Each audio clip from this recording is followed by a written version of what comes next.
জাতীয় থেকে আন্তর্জাতিক প্রান্তিক জনপদ থেকে নগর চারপাশে ঠিক কি ঘটছে এই মুহূর্তে তা নিয়ে আয়োজন এখন চারদিক। আপনার সঙ্গে আছি নাজমুস সাকিব।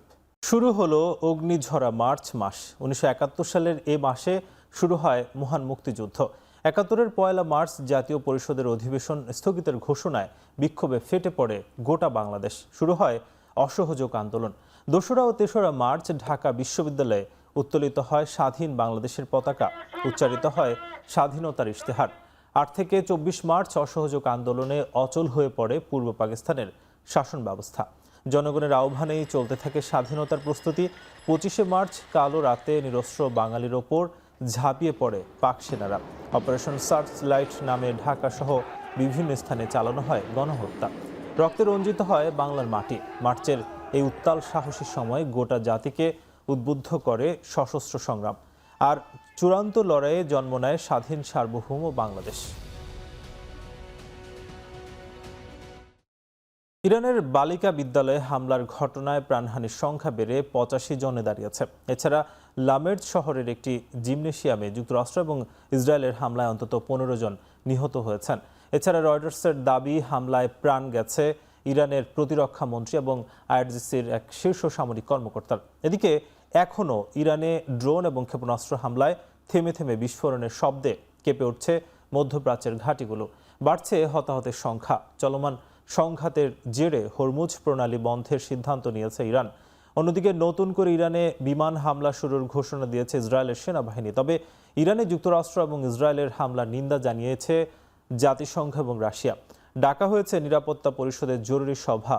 তেহরানের স্বাধীনতা সার্বভৌমত্বের প্রতি সম্মান দেখানোর আহ্বান জানিয়েছে বেজিং। তবে ইরানকে পাল্টা হামলা বন্ধ করে সংলাপে বসার আহ্বান জানিয়েছে যুক্তরাজ্য, ফ্রান্স ও জার্মানি।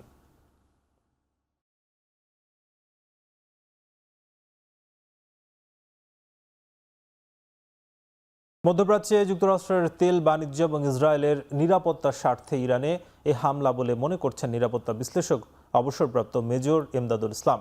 মধ্যপ্রাচ্য জুড়ে এই সংঘাত আরও প্রকট আকার ধারণ করতে পারে বলেও শঙ্কা তার।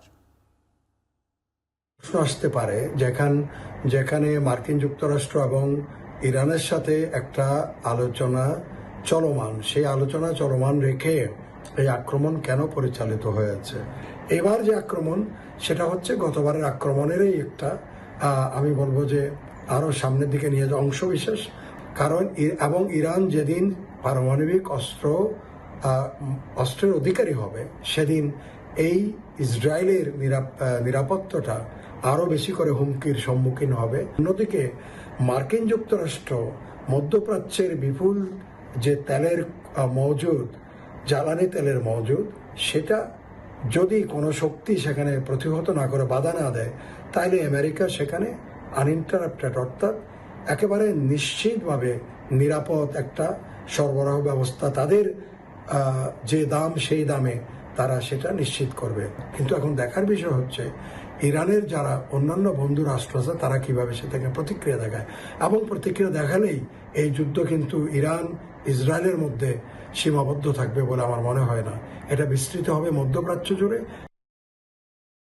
ইরান ও যুক্তরাষ্ট্র ইসরায়েলের পাল্টাপাল্টি হামলার কারণে মধ্যপ্রাচ্যের আকাশপথে অনিশ্চয়তা তৈরি হওয়ায় বাংলাদেশ থেকে মধ্যপ্রাচ্যগামী সব ফ্লাইট সাময়িকভাবে স্থগিত করেছে বিমান বাংলাদেশ এয়ারলাইন্স। পরবর্তী নির্দেশনা না দেওয়া পর্যন্ত এই সিদ্ধান্ত বহাল থাকবে বলে জানিয়েছে কর্তৃপক্ষ। স্থগিত হওয়া গন্তব্যগুলোর মধ্যে রয়েছে Abu Dhabi, Dammam, Sharjah, Doha, Dubai, Jeddah, Kuwait, Muscat, Medina ও রিয়াদ। একই সঙ্গে এসব বিমানবন্দর থেকে বাংলাদেশগামী নির্ধারিত ফ্লাইটগুলোর উপরও স্থগিতাদেশ আরোপ করা হয়েছে। বিমান বাংলাদেশ এয়ারলাইন্সের জনসংযোগ কর্মকর্তা জানিয়েছেন, যাত্রীদের নিরাপত্তা বিবেচনায় এই সিদ্ধান্ত নেওয়া হয়েছে। পরিস্থিতি স্বাভাবিক হলে পরবর্তী ঘোষণা দেয়া হবে। এদিকে ইরান ইসরায়েল উত্তেজনার জেরে কাতারে বাংলাদেশি নাগরিকদের বিশেষ সতর্ক থাকার অনুরোধ জানিয়েছে দূতাবাস কর্তৃপক্ষ। সবাইকে সামরিক স্থাপনা থেকে দূরে থাকতে এবং নিরাপদ স্থানে থাকার পরামর্শ দেওয়া হয়েছে।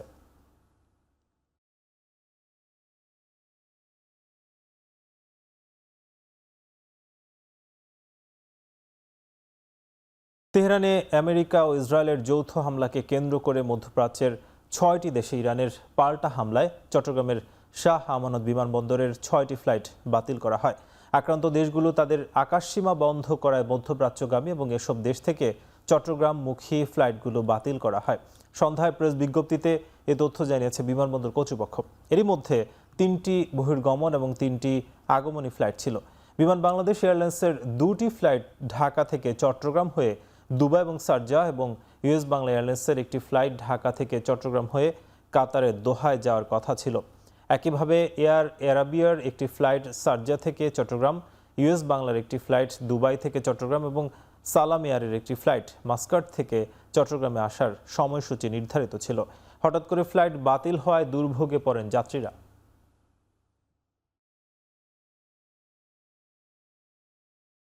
দেশের জনগণের নিরাপত্তা নিশ্চিত এবং নির্বাচনী ইশতেহার বাস্তবায়নে সরকারি কর্মকর্তা এবং কর্মচারীদের সহযোগিতা চাইলেন প্রধানমন্ত্রী তারেক রহমান। শনিবার সকালে নিজ কার্যালয়ে এক মতবিনিময় সভায় তিনি আরও বলেন, দেশের মানুষের ভাগ্য পরিবর্তনের জন্য সবাইকে এক হয়ে কাজ করতে হবে।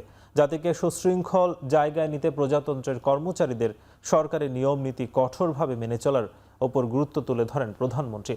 তিনি আশা করেন দেশ থেকে দুর্নীতি দূর করতেও কর্মকর্তা কর্মচারীরা পূর্ণ সহযোগিতা করবেন। বলেন, সুষ্ঠু নির্বাচনের মধ্য দিয়ে জনগণ বিএনপির নির্বাচনী ম্যানিফেস্টো বাস্তবায়নের পক্ষে যে রায় দিয়েছে তা বাস্তবায়নে কাজ করতে হবে। রাজনৈতিক দল হিসাবে আমরা যে ম্যানিফেস্টো জনগণের সামনে উপস্থাপন করেছি, সেই ম্যানিফেস্টো স্বাভাবিকভাবে আমরা বাস্তবায়ন করব।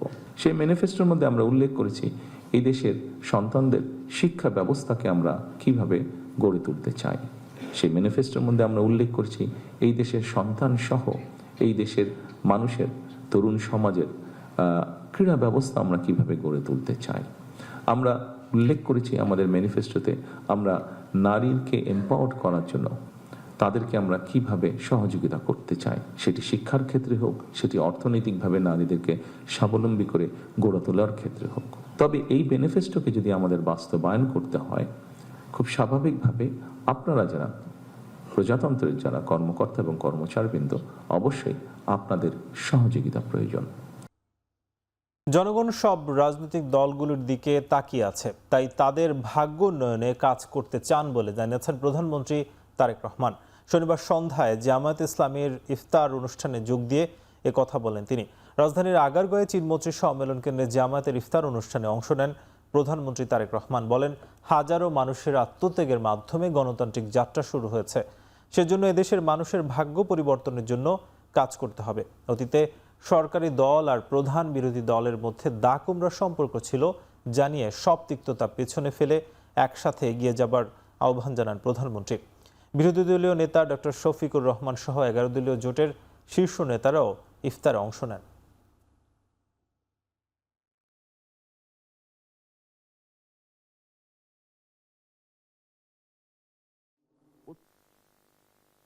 তো ত্যাগের বিনিময় আমরা আজকের এই গণতন্ত্রের যাত্রা যেটি সূচনা হচ্ছে বা হয়েছে নির্বাচনের মাধ্যমে, সেটির সুযোগ পেয়েছি। অনেক আশা নিয়ে আমাদের সকলের দিকে তাকিয়ে আছে, বিশেষ করে রাজনৈতিক দলগুলোর দিকে তাকিয়ে আছে। আজকে আমাদের এই ইফতার মাহফিলে আসুন আমরা আল্লাহর নামে শপথ গ্রহণ করি যে আমাদের আগামী দিনের কাজগুলো হবে এই দেশের মানুষের ভাগ্য পরিবর্তনের জন্য। আসুন আমরা আল্লাহর দরবারে সেই রহমত চাই যার মাধ্যমে আল্লাহ আমাদেরকে এই দেশের মানুষের ভাগ্য পরিবর্তনের জন্য, এই দেশের ভাগ্য পরিবর্তনে কাজ করার তৌফিক আমাদেরকে আল্লাহ তাআলা দিবেন। বিগত সময়ের মতো এবারের সংসদ কারো চরিত্র হননের কেন্দ্রবিন্দু হবে না বলে জানিয়েছেন জামায়াত ইসলামের আমির ডক্টর শফিকুর রহমান। শনিবার সন্ধ্যায় চীনমৈত্রী সম্মেলন কেন্দ্রে দলটির ইফতার অনুষ্ঠানের সভাপতির বক্তব্যে তিনি বলেন, বিরোধী দলের ইফতার মাহফিলে প্রধানমন্ত্রীর আগমন রাজনৈতিক সংস্কৃতি পরিবর্তনের সূচনা। এই দিনটির অপেক্ষাতেই ছিল জনগণ। আমরা যদি দেখি যে সরকার কোনো অসঙ্গত সিদ্ধান্ত কিংবা পদক্ষেপ নিয়েছেন, আমরা প্রথমে দৃষ্টি আকর্ষণ করে সহযোগিতা করব। সরকার আমাদের পরামর্শগুলো গ্রহণ করলে আমরা কৃতজ্ঞ হব, জাতি উপকৃত হবে। সরকার আমাদের পরামর্শ গ্রহণ না করলে বিরোধী দলের যে ভূমিকা সেইটাই আমরা পালন করব। আমরা জাতির অধিকারের পক্ষে দাঁড়াবো এবং জাতিকে আমাদের সাথে সামিল থাকতে বলবো। রাজনৈতিক মতপার্থক্য থাকলেও জাতীয় স্বার্থের রাজনৈতিক দলগুলো ঐক্যবদ্ধ বলে জানিয়েছেন স্বরাষ্ট্রমন্ত্রী সালাউদ্দিন আহমেদ। শনিবার সন্ধ্যায় রাজধানীর ধানমন্ডিতে এনসিপির প্রথম প্রতিষ্ঠাবার্ষিকী উপলক্ষে আয়োজিত ইফতার অনুষ্ঠানে এসব কথা বলেন তিনি।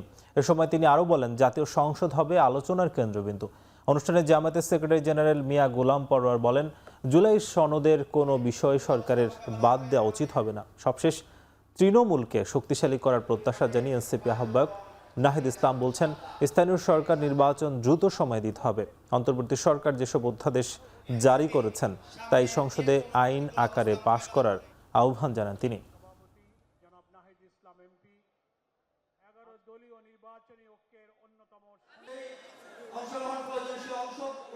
আগামীর সংসদ দ্রুত সময়ের মধ্যে সংস্কার পরিষদ হবে এবং অন্তর্বর্তী সরকারের যত আইন তারা পাশ করেছে, যত অধ্যাদেশ রয়েছে সেটাকে ইন্ডিমনিটি দেওয়া হবে, সংসদ সেটাকে অনুমোদন করবে, সেই প্রত্যাশা আমরা রাখছি। জনগণের মাঝে তারুণ্যের শক্তির প্রতি, এনসিপির প্রতি মানুষের যে আস্থা তারা প্রদর্শন করেছে, বাংলাদেশের একটি নতুন বিনির্মাণের লক্ষ্যে এনসিপির সঙ্গে মানুষের আস্থা তারা এই ভোটের মধ্য দিয়ে প্রমাণ দিয়েছে। আমরা সবাই জাতীয় স্বার্থে এক থাকব। জাতীয় সংসদে আমাদের মধ্যে তর্ক হবে, বিতর্ক হবে, বহুমত হবে, কিন্তু জাতীয় স্বার্থে আমরা ঐক্যমতে থাকব এবং জাতীয় স্বার্থকে প্রাধান্য দিয়ে আমরা জাতীয় সংসদকে আলোচনার কেন্দ্রবিন্দুতে পরিণত করব। অন্তর্বর্তী সরকারের সময় হওয়া যুক্তরাষ্ট্রের সঙ্গে বাণিজ্য চুক্তিতে চরম বৈষম্যের শিকার হয়েছে বাংলাদেশ। এমন অভিযোগে মার্কিন চুক্তি বাতিলের সুপারিশ করেছে গবেষণা সংস্থা centre for policy dialogue CPD. শনিবার সকালে ধানমন্ডিতে সংস্থাটির কার্যালয়ে নতুন সরকারের অর্থনৈতিক এবং সামাজিক নীতি ও ভাবনা নিয়ে শীর্ষক সংবাদ সম্মেলনে সিপিডির গবেষণা পরিচালক ডক্টর গোলাম মোয়াজ্জেম হোসেন বলছেন, চুক্তির কয়েকটি ধারা বাংলাদেশের বাণিজ্য এবং বিনিয়োগ নীতিতে অযৌক্তিক সীমাবদ্ধতা তৈরি করবে। অন্য দেশের সঙ্গে নতুন চুক্তি করলে তা যুক্তরাষ্ট্রকে জানানো এবং তাদের বিধিনিষেধ মানার বাধ্যবাধকতা থাকায় নীতি স্বাধীনতা ক্ষতিগ্রস্ত হতে পারে বলে শঙ্কা তার। গবেষণা সংস্থাটি আরও জানায়, জ্বালানি ইস্যুতে অন্তর্বর্তী সরকারের সময়ে হওয়া জাপানের সঙ্গে হওয়া চুক্তিটিও পুনর্বিবেচনার দাবি রাখে। যে এগ্রিমেন্টটা আসলো এটি দেখে আমরা হতভম্ব, আমরা স্তম্ভিত। এই ধরনের একটি চুক্তি কিভাবে একটি সরকার, অনির্বাচিত সরকার করে যেতে পারেন, বা এই দায়টি কিভাবে একটি নির্বাচিত সরকারের কাছে এই সরকার দিয়ে যেতে পারে। যে ধরনের বিষয়গুলো এখানে দেয়া আছে তাতে বাংলাদেশ তৃতীয় কোনো দেশের সাথে চুক্তি করতে গেলে সেটি যদি মার্কিন স্ট্যান্ডার্ডের সাথে সমকক্ষ না হয় তাহলে বাংলাদেশ সেই চুক্তি করতে পারবে না। এটিও আমাদের কাছে বৈষম্যমূলক মনে হয়েছে। বিএনপি কখনো দুর্নীতিকে প্রশ্রয় দেয় না বলে জানিয়েছেন দলের মহাসচিব এবং স্থানীয় সরকার মন্ত্রী মির্জা ফখরুল ইসলাম আলমগীর। আমাদের সময় দেওয়া উচিত ভবিষ্যতের জন্য। আমরা কত দ্রুত সামনের দিকে যেতে পারবো, দেশকে কি করে আপনার সত্যিকার অর্থে একটা সমৃদ্ধ অর্থনীতি পরিণত করতে পারবো, গণতান্ত্রিক প্রতিষ্ঠানগুলোকে শক্তিশালী করতে পারবো, সেই বিষয়গুলো আমাদের নজর দেওয়া উচিত। আর যার যেটা কাজ, দুদকের কাজ করবে, যারা দুর্নীতি করবে তাদের দেখার জন্য দুদক আছে, তারা দেখবেন, তাই না? আমরা কখনোই দুর্নীতিকে প্রশ্রয় দেইনি, দেব না।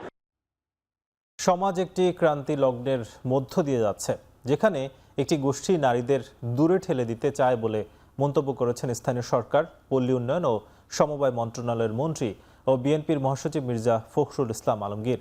শনিবার সন্ধ্যায় ঠাকুরগাঁয়ে ইফতার মাহফিলে প্রধান অতিথির বক্তব্যে তিনি বলেন, সমাজকে এগিয়ে নিতে হলে চিন্তা ভাবনাকে শানিত করতে হবে। তিনি আরও বলছেন, রাষ্ট্র গঠনে নারীদের সমান অংশগ্রহণ নিশ্চিত করা প্রয়োজন। সবাই মিলে বাংলাদেশকে একটি উন্নত গণতান্ত্রিক রাষ্ট্র হিসেবে গড়ে তোলার আহ্বান জানান বর্ষিয়ানী রাজনীতিবিদ। সবাইকে জান্নাতুল ফেরদাউস মরহুম মির্জা রুহুল আমিনের রূহের উপর আমরা হেবাল সারি দীর্ঘ হায়াত এবং সুস্থতা দান করুন। সুযোগ্য পিতার সুযোগ্য সন্তান এলজি আলটিমায় যারা গঠন করেছেন সরকার, আজকে একটা সমাজের একটা ক্রান্তি লগ্নে আমরা বাস করছি। আমাদের চিন্তা ভাবনাগুলোকে আমাদের ছড়িয়ে ছিটিয়ে গেছে। আজকে সেই চিন্তা ভাবনাগুলোকে আমাদের একত্রিত করতে হবে। সমাজকে গড়ে তুলতে হলে আজকে অবশ্যই নারীদেরকে সামনে সমানভাবে নিয়ে আসার প্রয়োজনটা অত্যন্ত জরুরি। দুর্ভাগ্যজনকভাবে আজকাল কোনো গোষ্ঠী, কিছু মনে করবেন না, নারীদেরকে দূরে ঠেলে রাখতে চায়। শান্তির ম্যান্ডেট নিয়ে ক্ষমতায় এসেছে বিএনপি। গণমাধ্যমে হামলার ঘটনা সুষ্ঠু তদন্ত হবে বলে জানিয়েছে স্বরাষ্ট্রমন্ত্রী সালাউদ্দিন আহমেদ। শনিবার প্রথম আলো ও ডেইলি স্টার আক্রান্ত ও অগ্নিদগ্ধ ভবন নিয়ে শিল্প আয়োজন পরিদর্শন শেষে স্বরাষ্ট্রমন্ত্রী বলছেন, এই ঘটনা বিশ্বে বাংলাদেশের ভাবমূর্তি নষ্ট করেছে। স্বাধীন গণমাধ্যমের ওপর আর কোনো আঘাত আসতে দেওয়া হবে না বলেও মন্তব্য করেন মন্ত্রী। পররাষ্ট্রমন্ত্রী, তথ্যমন্ত্রী ও প্রধানমন্ত্রীর উপদেষ্টা ডক্টর মাহাদি আমিনও এই আয়োজনে ঘুরে দেখেন। তারাও এই ঘটনার নিন্দা জানিয়ে দ্রুত বিচারের আশ্বাস দেন।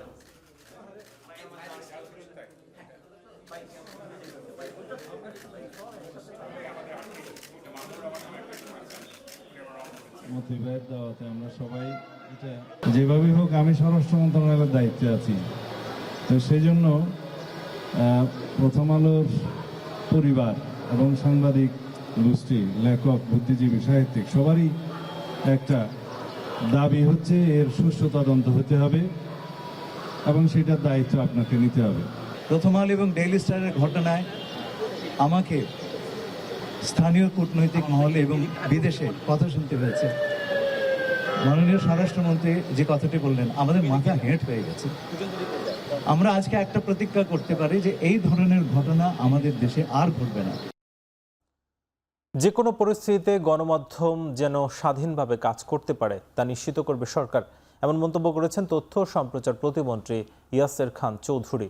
শনিবার বিকেলে ময়মনসিংহ প্রেস ক্লাব মিলনায়তনে সাংবাদিকদের সন্তানদের শিক্ষাবৃত্তির চেক হস্তান্তর, ঈদ উপহার বিতরণ ও ইফতার মাহফিল অনুষ্ঠানের প্রধান অতিথির বক্তব্যে এসব কথা বলেন তিনি। প্রতিমন্ত্রী আরও বলেন, গণমাধ্যম সত্যকে সত্য, সাদাকে সাদা, কালোকে কালো বলবে, জনগণ সেটাই দেখতে চায়। ভবিষ্যতে বিএনপি যদি সরকারের নাও থাকে, তবুও সাদাকে সাদা, কালোকে কালো বলার এই ধারা নিশ্চিত করার আশ্বাস দেন তিনি।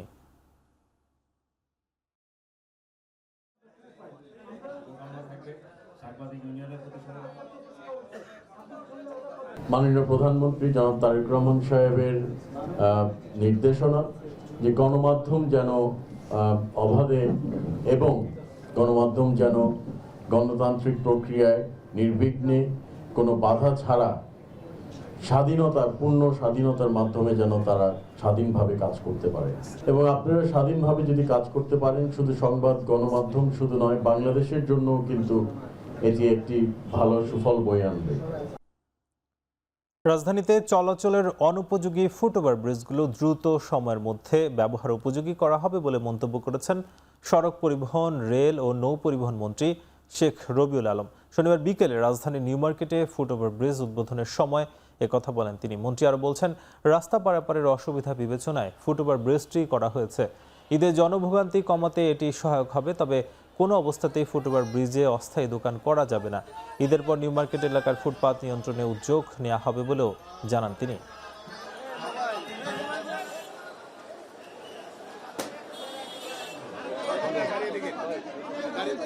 মাননীয় প্রধানমন্ত্রী তারেক রহমানের নেতৃত্বে ইনশাআল্লাহ জনগণের সকল দাবি দেওয়া আস্তে আস্তে আমরা সব পূরণ করার জন্য চেষ্টা করব।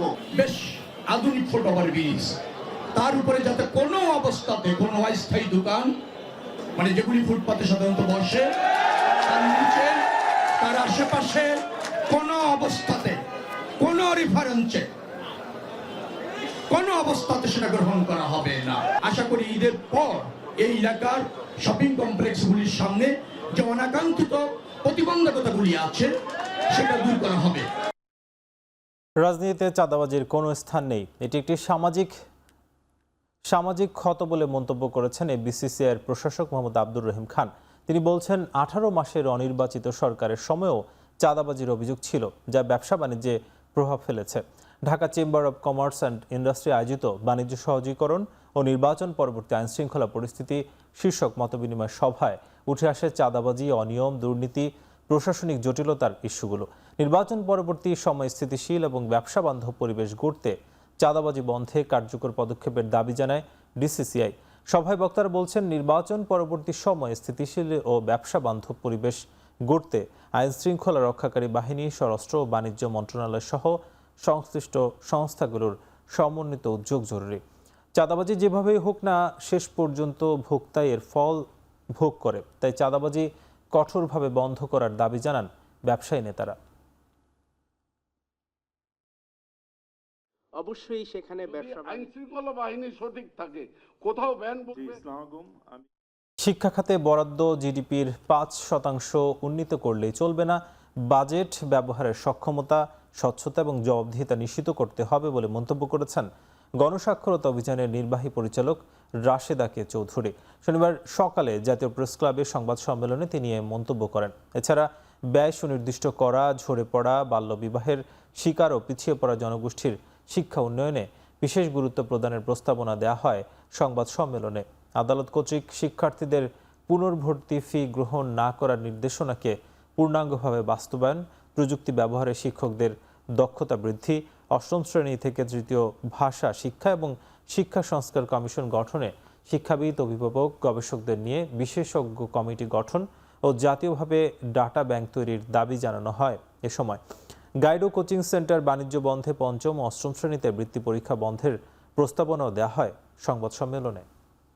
কতটুকু কোথায় ব্যবহার করবেন, পরীক্ষা পদ্ধতির সংস্কার, কারিকুলাম ও পরীক্ষা, এটা ওই যে বারবার একটা কথা ঘুরে আসে যে আমরা কি বার্ষিক ওইরকম পরীক্ষা বা বৃত্তি পরীক্ষা বা সমাপনী পরীক্ষা ওইগুলা নিতে গিয়ে আমরা কিন্তু শ্রেণীকক্ষ ভিত্তিক ধারাবাহিক মূল্যায়নটাকে একদমই গুরুত্বহীন করে ফেলেছি। অষ্টম শ্রেণী পর্যন্ত প্রাথমিক শিক্ষাকে অবৈতনিক করা। বৃত্তি পরীক্ষা মানেই হলো কোচিং আর গাইড বই, এর থেকে কিভাবে ওনারা বের হবেন? তো এখন শিক্ষার্থীরা যদি গাইড বই পড়বে তাহলে আমাদের ওই কোচিং সেন্টারেই যাবে, তাহলে স্কুলের দরকার কি? এই জায়গায় আমাদের একটু এই সরকারকে দৃষ্টি দিতেই হবে।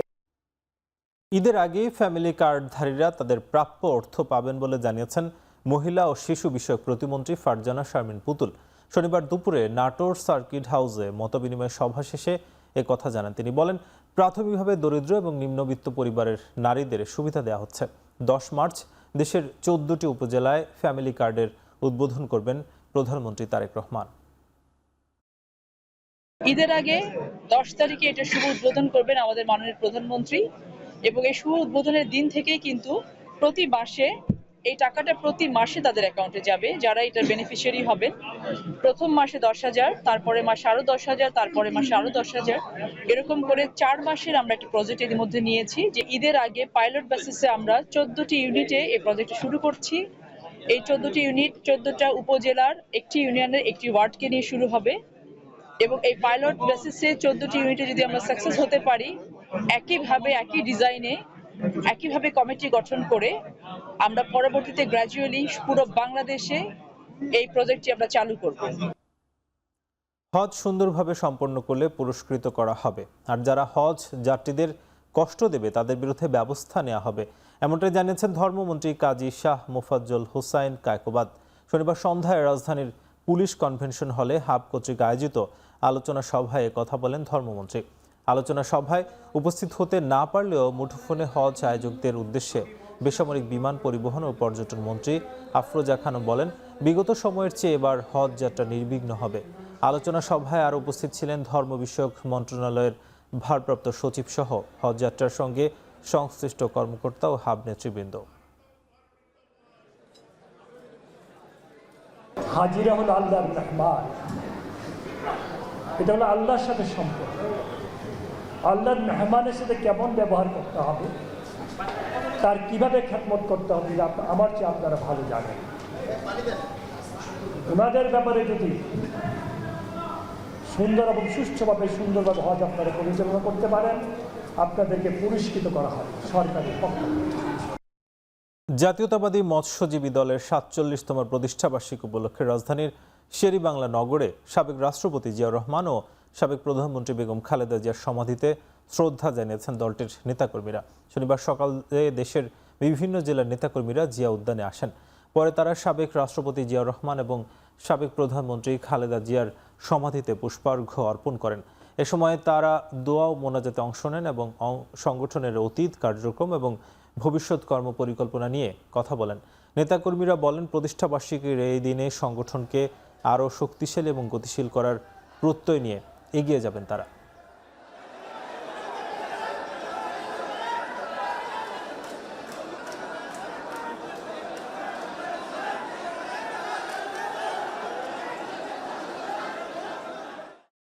কবি মোহন রায়হানকে আগামী 2রা মার্চ সোমবার সকাল 11টায় বাংলা একাডেমি সাহিত্য পুরস্কার দেওয়া হবে বলে জানিয়েছেন সংস্কৃতি মন্ত্রণালয়।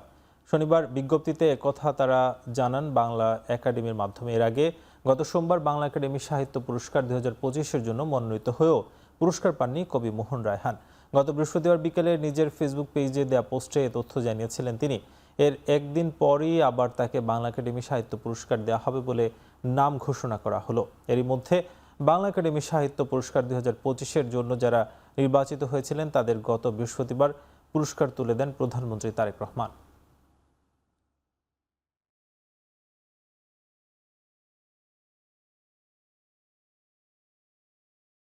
ঈদকে সামনে রেখে জমে উঠেছে রাজধানীর শপিং মলগুলো। বিভিন্ন দোকান ঘুরে ঘুরে পছন্দের পোশাক কিনছেন ক্রেতারা। শনিবার রাজধানীর নিউ মার্কেট, সায়েন্স ল্যাব ও পান্থপথ এলাকার শপিং মল ঘুরে দেখা যায় এমন চিত্র। ক্রেতারা জানান, গত বছরের তুলনায় এই বছর পোশাকের ডিজাইনে নতুনত্ব এসেছে। আকর্ষণীয় ও আরামদায়ক পোশাকই বেছে নিচ্ছেন তারা। এছাড়া শেষ দিকের ভিড় এড়াতে কিছুটা আগেভাগেই কেনাকাটা করছেন বলেও জানান তারা। এদিকে বিক্রেতারা জানান, মাসের শেষ দিক হওয়ায় বিক্রি কিছুটা কম, তবে চলতি সপ্তাহের শেষের দিকে বেচাকেনা আরও বাড়বে বলে প্রত্যাশা তাদের।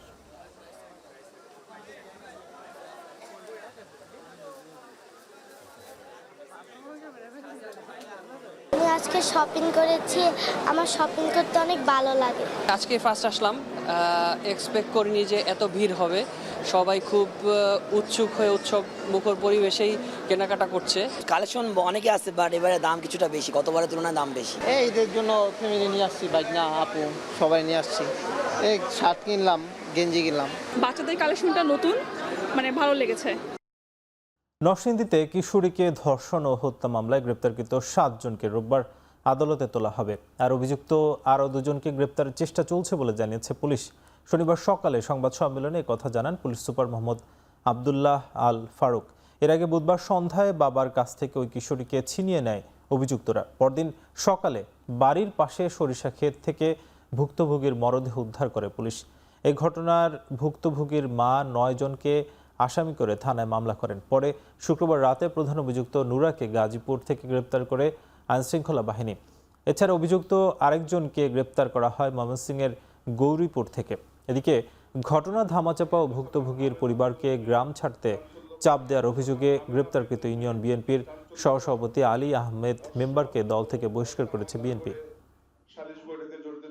এজাহারের নাম ছিল 9 জন আসামি, এর সাথে ধর্ষণ এবং খুনের সাথে জড়িত ছিল 4 জন।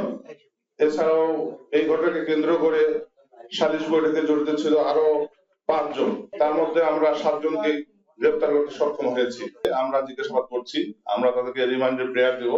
আগামীকাল এটা কোর্টে রিমান্ড শুনানি হবে। ধর্ষণকারীদের বিরুদ্ধে কঠোর ব্যবস্থা নেওয়ার কথা জানিয়েছেন আইন, বিচার, সংসদ বিষয়ক মন্ত্রী মোহাম্মদ আসাদুজ্জামান। যদি ধর্ষণকারীদের কেউ আশ্রয় দেয় তাদের শেকড়ও উপড়ে ফেলার হুঁশিয়ারি দেন তিনি। শনিবার সকালে ঝিনাইদহ জেলা প্রশাসকের সম্মেলন কক্ষে মতবিনিময় সভায় আইনমন্ত্রী এসব কথা বলেন। আইনমন্ত্রী আরও বলছেন, সরকার আইনসঙ্গতভাবে ফ্যাসিস্টদের বিচার করতে বদ্ধপরিকর। সরকারি কোনো দপ্তরের কর্মকর্তা দুর্নীতি করলে তার বিরুদ্ধে কঠোর ব্যবস্থার হুঁশিয়ারি দিয়ে মন্ত্রী বলছেন, দুর্নীতিবাজ কর্মকর্তাদের বরখাস্ত করার পাশাপাশি তাদের বিরুদ্ধে মামলাও হবে। আইনের শাসন, ন্যায় বিচার, মানবাধিকার প্রতিষ্ঠায় বর্তমান সরকার কাজ করছে বলে জানান তিনি। সরকার জনমতগুলোকে দেখছেন এবং সরকার আইনসঙ্গতভাবে ফ্যাসিস্টদের বিচার করতে বদ্ধপরিকর। আমার বার্তা, এ ধরনের অপরাধ যেই করে থাকুক এবং তাদেরকে যদি কেউ শেল্টার দিতে আসে তাদেরকে সহ শিকড় উপড়ে ফেলা হবে। এদিকে রাজধানীতে পৃথক স্থান থেকে খণ্ডিত 2 হাত এবং একটি পা উদ্ধার করেছে পুলিশ। শনিবার সকালে জাতীয় স্টেডিয়ামের 4 নম্বর গেটের পাশে স্থানীয়রা একটি কালো পলিথিনে মোড়ানো 2টি হাত দেখতে পান। পরে পল্টন থানা পুলিশ খণ্ডিত হাত 2টি উদ্ধার করে ফিঙ্গারপ্রিন্টের মাধ্যমে খালেদ ওবায়দুল্লাহ নামের এক ব্যক্তির পরিচয় শনাক্ত করে পুলিশ।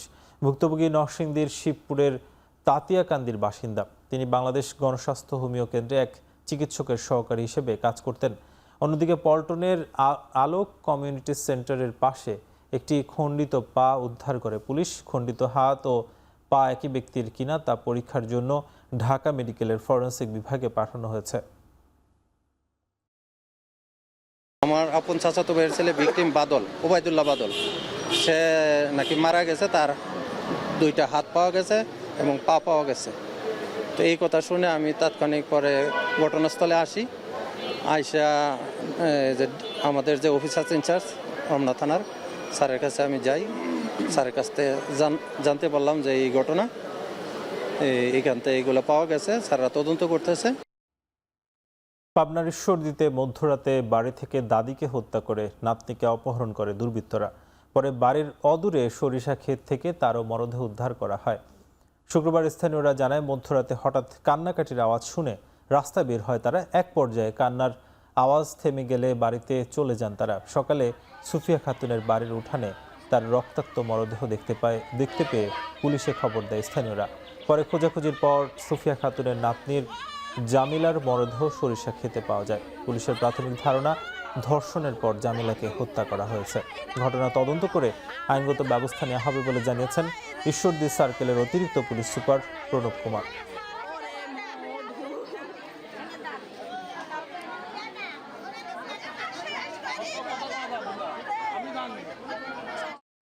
বিএনপি সরকার দায়িত্ব নেবার পর থেকে নারী ও শিশুদের ওপর নির্যাতন ক্রমাগত বাড়লেও প্রশাসন নির্বিকার বলে অভিযোগ জামায়াত ইসলামের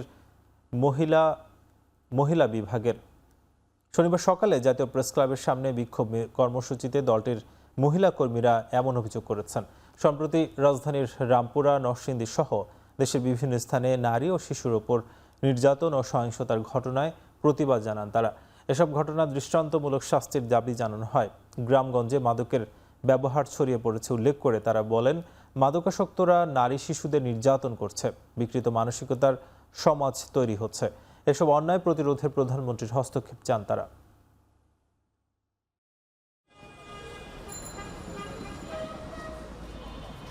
অল্প সময়ের মধ্যেই আমরা একটার পর একটা নারীর প্রতি সহিংসতা দেখছি। আমরা সামাজিক অবক্ষয়ের একেবারে তলানিতে পড়ে গিয়েছি।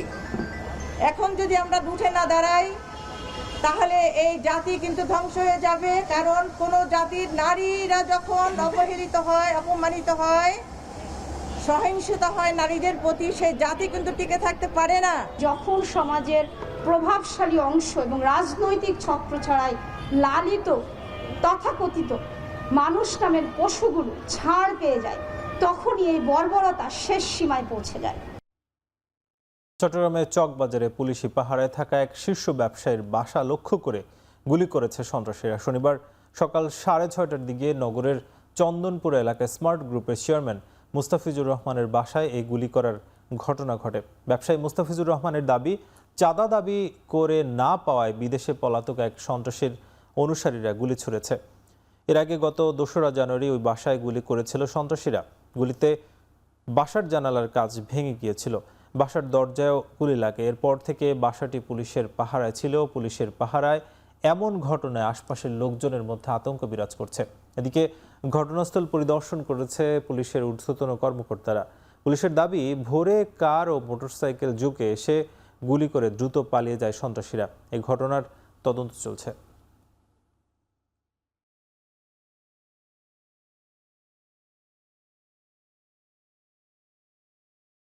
এবার আন্তর্জাতিক প্রসঙ্গ। পাকিস্তান ও আফগানিস্তান সীমান্তে লড়াই চলছে। পাকিস্তানের দাবি, হামলায় 331 জন তালেবান যোদ্ধা এবং নিজেদের 2 নিরাপত্তা কর্মী নিহত হয়েছে। অপরদিকে 55 জন পাকিস্তানি সৈন্য এবং তাদের 8 জন যোদ্ধা মারা গেছে বলে জানিয়েছে আফগানিস্তান। এ নিয়ে গভীর উদ্বেগ প্রকাশ করে দুপক্ষকে আলোচনায় বসার আহ্বান জানিয়েছে ইরান। অন্যদিকে পাকিস্তানের বিমান বাহিনীর হামলায় কাবুল এবং সীমান্ত এলাকায় আতঙ্ক বাড়ছে এবং বহু মানুষ হতাহত হয়েছে। পাকিস্তানের প্রতিরক্ষামন্ত্রী খাওয়াজা আসিফ জানিয়েছে, ধৈর্যের সীমা ছাড়িয়ে যাওয়ায় আফগান তালেবানদের ওপর হামলা চালাচ্ছে পাকিস্তান। দেশটির এমন পদক্ষেপের প্রশংসা করেছেন মার্কিন প্রেসিডেন্ট ডোনাল্ড ট্রাম্প।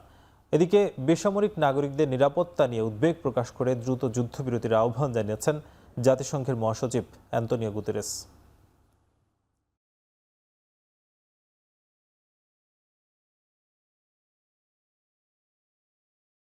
ওমরা শেষে দেশে ফেরার পথে জেদ্দা বিমানবন্দরে আটকা পড়েছেন ক্রিকেটার মুশফিকুর রহিম সহ হাজারো যাত্রী। যুক্তরাষ্ট্র, ইসরায়েল, ইরান ত্রিমুখী সংঘাতের উত্তেজনায় মধ্যপ্রাচ্যের আকাশপথ বন্ধ হয়ে পড়েছে। এজন্য এই ফ্লাইট বাতিল হয়ে গেছে মুশফিকদের। সামাজিক মাধ্যমে বাংলাদেশ জাতীয় দলের ক্রিকেটার মুশফিকুর রহিম জানিয়েছেন, উমরা পালন শেষে দুবাই হয়ে ঢাকায় ফেরার পথে জেদ্দা আটকা পড়েছেন তিনি, আর ফ্লাইট মাঝপথ থেকে ফিরে এসেছে। এখন হাজারো যাত্রীর সঙ্গে অনিশ্চয়তায় অপেক্ষা করছেন তিনি। সবার কাছে দোয়া চেয়েছেন মুশফিকুর রহিম। ইসরায়েল, যুক্তরাষ্ট্র, ইরানের ক্রমবর্ধমান সংঘাতের জেরে মধ্যপ্রাচ্যে তৈরি হয়েছে চরম নিরাপত্তা সংকট। আকাশপথ বন্ধ থাকায় বহু আন্তর্জাতিক ফ্লাইট বাতিল করা হয়েছে।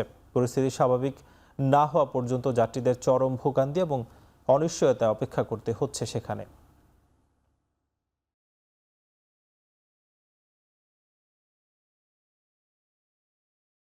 আইসিসির জানুয়ারি মাসের সেরা নারী ক্রিকেটার নির্বাচিত হয়েছেন বাংলাদেশের টপ অর্ডার ব্যাটার সুবহানা মুস্তারি। বিশ্বকাপ বাছাইয়ে দুর্দান্ত পারফরমেন্সের পুরস্কার পেলেন তিনি। জানুয়ারি মাসের সেরা ক্রিকেটারের সংক্ষিপ্ত তালিকায় সুবহানার প্রতিদ্বন্দ্বী ছিলেন আয়ারল্যান্ডের অধিনায়ক গ্যাবি লুইস এবং যুক্তরাষ্ট্রের বাঁহাতি পেসার টারা নরিস। দুজনকে পেছনে ফেলে মাস সেরা ক্রিকেটারের পুরস্কার জিতলেন বাংলাদেশি তারকা। বিশ্বকাপ বাছাইয়ের প্রথম 6 ম্যাচে 45.80 গড় আর 145-এর বেশি স্ট্রাইক রেটে 229 রান করেন সুবহানা মুস্তারি।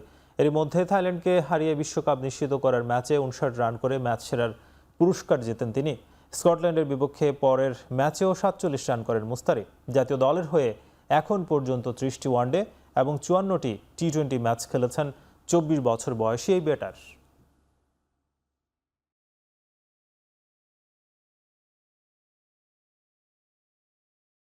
প্রথমবার নারী বিপিএল আয়োজিত হতে যাওয়ায় ক্রিকেটারদের মধ্যে বাড়তি আগ্রহ দেখা যাচ্ছে।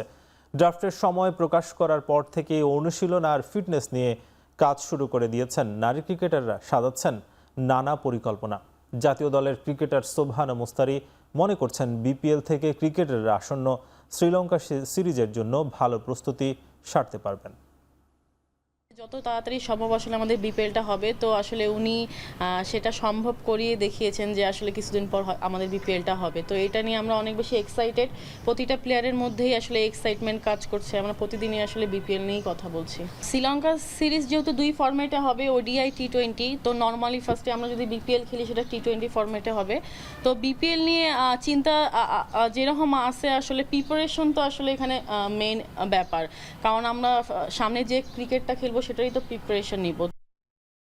শতভাগ ফিটনেস ছাড়া ব্রাজিল দলে জায়গা মিলবে না, কোচ কার্লো আনচেলত্তির সিদ্ধান্তে সমর্থন জানিয়েছেন দেশের প্রেসিডেন্ট লুলা ডি সিলভা। আর এমন ঘোষণায় বেশ বিপাকে পড়েছেন ব্রাজিলিয়ান তারকা নেইমার জুনিয়র। 2023 সালের অক্টোবরে উরুগুয়ের বিপক্ষে সবশেষ ব্রাজিলের হয়ে মাঠে নামেন 33 বছর বয়সী নেইমার। সে ম্যাচে লিগামেন্টের ইনজুরিতে পড়ার পর থেকে জাতীয় দলে আর ফেরা হয়নি তার। সৌদি ক্লাব আল হিলালে যোগ দিলেও ইনজুরির কারণে খেলা হয়নি। 2025 সালের জানুয়ারিতে আবারও ফেরেন শৈশবের ক্লাব সান্তোসে। শুরুতে নজর কাটতে না পারলেও সম্প্রতি ভাস্কো দা গামার বিপক্ষে পুরো 90 মিনিট মাঠে ছিলেন নেইমার। 2-1 গোলে জয়ী ম্যাচের 2টো গোলই আসে তার পা থেকে। এমন পারফরমেন্সের পর আবারও আলোচনায় আসে বিশ্বকাপের দলে তাকে অন্তর্ভুক্ত করা নিয়ে।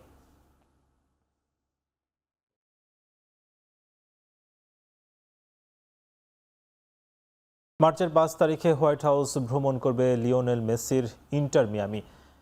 MLS কাপ শিরোপা জেতার পুরস্কার স্বরূপ এই সম্মান পেতে যাচ্ছে ইন্টার মিয়ামি। আমেরিকার পুরনো ঐতিহ্যের অংশ হিসেবেই LMS এর চ্যাম্পিয়ন দল প্রেসিডেন্টের কাছ থেকে অভিনন্দন নেয়। প্রেসিডেন্ট বারাক ওবামা তার 2 মেয়াদে 7 বার LMS চ্যাম্পিয়নদের স্বাগত জানিয়েছেন। সেই ধারায় এবার বর্তমান প্রেসিডেন্ট ট্রাম্পের সাথে দেখা করতে যাবে ইন্টার মিয়ামি। দলের সূত্র নিশ্চিত করেছে মার্চে 5 তারিখে উপস্থিত থাকবেন লিওনেল মেসিও। এর আগে 2025 সালের জানুয়ারিতে সাবেক প্রেসিডেন্ট জো বাইডেনের সঙ্গে দেখা করার আমন্ত্রণ পেয়েছিলেন মেসি। তবে সময়ের অভাবে প্রেসিডেন্সিয়াল মেডেল অফ ফ্রিডম নিতে যেতে পারেননি লিওনেল মেসি।